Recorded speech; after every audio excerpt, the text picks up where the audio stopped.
Supporting the rebels is one thing, though, but putting spokes in Assad's wheels is another. America's been demanding Iraq search Syria-bound planes for weapons, going so far as to call on it to ground all passing jets. But to Washington's dismay, Baghdad hasn't been all that enthusiastic. RT's Marina Portnaya reports. As the Syrian government struggles to stay in power, fighting against rebels backed by the West, America is also attempting to suffocate the alleged weapons flying into Damascus. Washington accuses Iran of being the key arms supplier to Assad forces. And to stop the transfer, the U.S. is now reportedly demanding that Baghdad inspect planes flying from Iran over its airspace into Syria. The American government, unfortunately, has had very strong rule over Iraq and many other countries. This is just one more example. The amazing thing is that the American government is saying that they can control flights over countries and force airplanes to land. By doing so, the U.S. has created something of a paradox, forcing Iraq to prevent Iran from dealing with Syria. By bringing up this issue of so-called weapons supplies, it's just another way to pressure the Baghdad regime.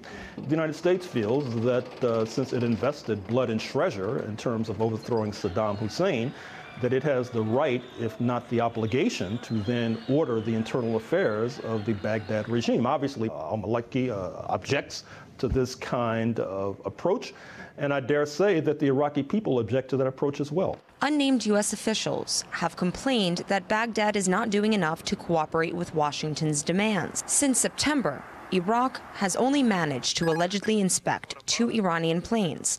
Baghdad does not have an air force, and grounding planes is proving too costly, as they must be refueled after each check. Recently, Iraq made it clear that it is not willing to march to the beat of America's drum. In an interview with the New York Times, Iraq's Minister of Transportation said, quote, "We are an independent country and our stance is clear.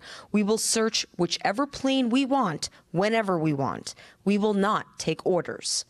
I think they expected everyone else to cower, and most countries would do anything to avoid any sanctions or ill treatment by the American government. They're shocked that the Iraqis don't feel the same way, and why should they?